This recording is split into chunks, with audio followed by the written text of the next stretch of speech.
conférence humanitaire de Genève, oui, sur la RDC, se tient en ce moment sans la RDC, oui, mais des millions ont été récoltés en faveur justement des déplacés, en faveur des personnes en situation difficile en République démocratique du Congo. La RDC qui a refusé, il faut le rappeler, d'être classée au niveau L3, donc de crise très très aggravée, et oui, au même niveau que la Syrie, pourquoi pas de la Libye aussi. Oui, ça fait débat.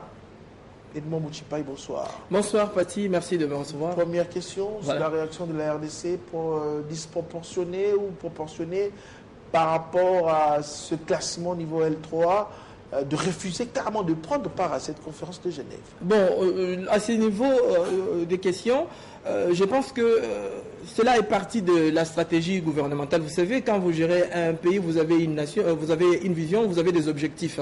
À ces stades, notamment au moment où ceux qui sont au pouvoir se préparent pour les élections, ils sont en droit de pouvoir faire une sorte de bilan en disant réellement la situation telle qu'elle se passe au pays. Et je pense, dans les concerts des nations, c'est seul le gouvernement congolais qui a la maîtrise à la fois des chiffres, de la situation sociale, politique, économique de la situation. Il n'est pas normal que ce gouvernement, qui est censé donner sa position au niveau international, soit contesté par les partenaires qui, naturellement, ne doivent pas, en principe, connaître plus de choses que ceux qui les gèrent.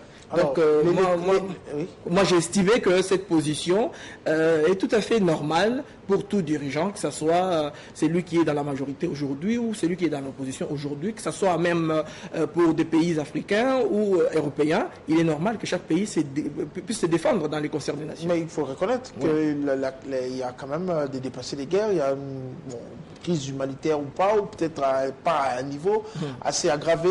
On parle de 4 millions de l'autre côté, et la RDC qui parle d'à peu près 300 000, et puis ce résultat qui n'a pas été fait en concertation. Voilà. Avec la RDC. C'est ça effectivement le problème. J'aimerais aussi à ce niveau préciser des choses importantes. La première, c'est qu'il faudrait que les gens comprennent que le gouvernement congolais, dans ses prises de position depuis le début de cette situation jusqu'à aujourd'hui, parce qu'il faudra signaler que selon notre envoyé spécial à Genève, M. Jean-Marie Kassamba, la conférence est terminée, selon les prises de position du gouvernement, elle n'était pas, ou elle n'est pas jusqu'à preuve du contraire, opposée à la solidarité internationale. C'est vrai qu'il faut aider la République démocratique du Congo dans les contextes actuels. Ça, c'est la première chose. Et deuxièmement, le problème posé par le gouvernement dans ses prises de position, c'est que, elle n'avait pas été, donc la République démocratique du Congo, associée à la préparation, comme toutes les années, à cette conférence. Donc, vous ne pouvez pas dire que vous parlez de la République démocratique du Congo en ignorant ceux qui les gèrent. Ça, c'est une première contestation. C'est normal que les gens se défendent pour qu'ils soient considérés parmi les autres. Et deuxièmement, la RDC, en tant que pays bénéficiaire, devrait avoir son point de vue par rapport à la cartographie opérationnelle, etc. Même aujourd'hui, après les fonds auxquels vous avez fait allusion tout à l'heure, on doit les distribuer, on doit voir dans quel secteur on pourra les canaliser, mais ça doit se faire avec le concours de la République démocratique. Il était important qu'on tienne compte de cette République démocratique du Congo, notamment ses dirigeants. Il y a une prise de position assez forte. Nous ne prendrons pas à la conférence de Genève. On l'a vu. On l'a vu par moments chez Kitou, nous nuancer un peu, mais aussi on a vu le haut commissaire du HR, M. Fellini, Filippo Grandi, voilà, qui était ici en République démocratique du Congo, qui a parlé de la nécessité du dialogue. Il y a eu un rétropédalage puisqu'on a essayé de retirer la RDC dans cette catégorie L3, mais la RDC n'y a toujours pas pris part. C'est normal sur le plan diplomatique. Il faudra dire aussi et souligner en même temps que cette position de la RDC a payé, dans la mesure où, vous savez qu'il y a eu rétropédalage de l'ONU. Donc la RDC ne figure plus dans la catégorie L3 des pays de l'ampleur des crises comparables à celles du Yémen, de la Syrie. C'est puisque la République démocratique du Congo a levé le temps et a effectivement parlé. Et deuxièmement, c'est ce qui n'est pas trop passé dans les médias, l'organisation, donc la coprésidence de l'organisation a été finalement cédée à la RDC. Mais finalement, elle n'a pas participé pour continuer a présenté, à mon sens, sa déprobation par rapport à la mesure qui a été prise par les collègues. Mais vous avez suivi tout à l'heure, avant que je n'entre sur ce plateau, le ministre des Affaires étrangères de la RDC a déjà réagi. Maintenant, la RDC attend que si effectivement cette somme est mobilisée, où ces engagements sont pris en faveur de la RDC, il faut qu'effectivement le gouvernement soit associé pour que ça soit pratiquement actionné dans des zones où le besoin se présente. C'est pas aussi un rétropédalage de la République démocratique. Puisque maintenant il y a l'argent, bon, on nous change un peu de langage. Non, sur le plan de la RDC pouvait aussi dire, tiens, oui, mais bien sûr, parce que la RDC dit aussi avoir déjà mobilisé des fonds, je crois à peu près 100 millions. Oui, le programme, c'est de mobiliser 100 millions. On apprend qu'il y a déjà des dizaines de millions qui sont déjà disponibles.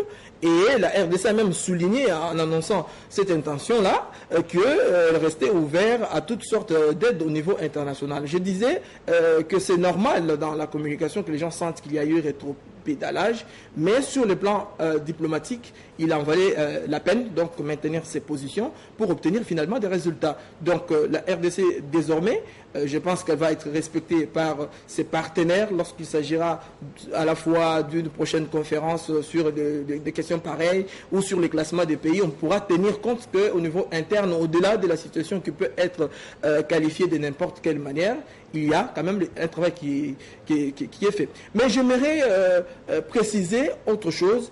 Il y en a eu des conférences pratiquement sur la situation humanitaire en RDC. Mais celle-ci a paru un peu particulière, Patinkeri, c'est parce que le contexte actuel en République démocratique du Congo est un contexte électoral. Finalement, si vous voyez même les plus hautes autorités au niveau de l'ONU ont déploré la politisation de cette situation. Il y a eu à la fois les acteurs au niveau interne qui ont pratiquement droit, comme on dit souvent, de bonnes guerres, ont profité de la situation à la fois pour dédramatiser la situation, donner des chiffres, etc. Pour certains, voilà. Le refus de la RDC, c'est que la RDC a accepté que ses filles et fils qui sont dans le besoin puissent continuer à souffrir. Voilà. C'est un message politique qui peut aussi se justifier dans les contextes actuels. Il y a aussi un bras de fer qui commence à prendre l'habitude entre la République démocratique du Congo et certaines puissances occidentales. Notamment la Belgique. Voilà, certains en ont également profité pour jouer la carte sur le plan politique et démontrer que finalement le gouvernement est de mauvaise foi, il ne veut pas que la population qui souffre à Kananga, dans le Kasaï occidental, au Nord Kivu, ne puisse pas recevoir de l'aide. Mais moi je dis, de toute façon c'est des bonnes guerres, c'est au gouvernement de se réaffirmer comme étant un exécutif de conviction et qui a le souci de pouvoir accomplir ses objectifs. D'après notre envoyé spécial Jean-Marie Kassamba, qui a été un peu beaucoup plus tranchant, qui parle d'échec, puisque c'était des milliards ou 1 milliard qui était prévu à être mobilisé. Il faut le rappeler déjà que l'Émirat Arabe Uni s'était retiré. Je me rappelle la déclaration en solidarité avec la RDC. Oui, le ministre des Affaires étrangères était de ce côté-là, lorsque la déclaration a été faite par le ministre des Affaires étrangères. Pour Jean-Marie Kassamba, qui se trouve en ce moment sur place donc en Suisse, il parle d'échec en termes de mobilisation, puisqu'on parle de milliards. Mais il y a quand même eu des gens qui n'y ont pas pris part. Bon, la vérité, c'est qu'il peut, d'une manière ou d'une autre, avoir raison, dans la mesure où il y a eu beaucoup d'affirmations. Comme je disais tout à l'heure, l'affaire a été finalement politisée. Si bien qu'on apprenait, moi je suivais dans les réseaux sociaux, qu'on citait même certains hommes politiques congolais, qu'ils ont donné autant de millions, mais finalement on n'a pas suivi la suite. Oui. Mais ce qu'il faut aussi rappeler dans l'habitude, c'est que chaque année on se fixe un objectif. Comme l'année passée c'était 1,5 milliard ou 700 qu'on attendait, et on est arrivé autour de 200 millions. Mais aujourd'hui, qu'on arrive jusqu'à 5 millions, 528 millions. 528 millions, c'est un progrès par rapport aux objectifs assignés en 2017, auxquels d'ailleurs la RDC a été de manière officielle associée.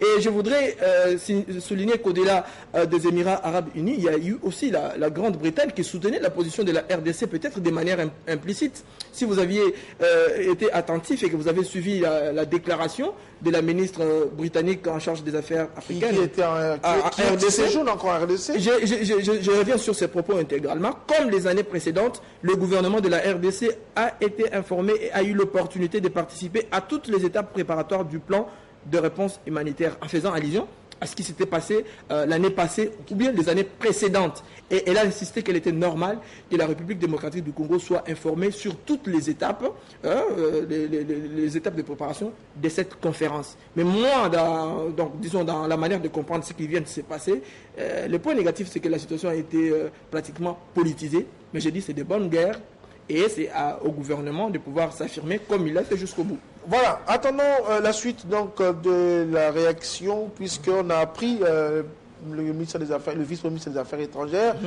qui a parlé d'être associé justement à l'affectation de ces fonds.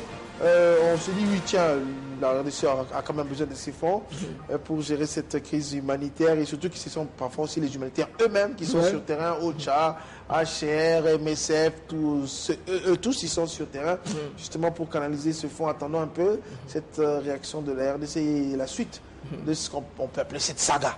Oui, merci. Edmond Moutipaï, journaliste Télé 50. Je rappelle votre magazine, c'est Politique version croisée. Politique version croisée, oui, qui prend de l'ampleur, qui est très très suivi aussi. Ah bon, merci beaucoup.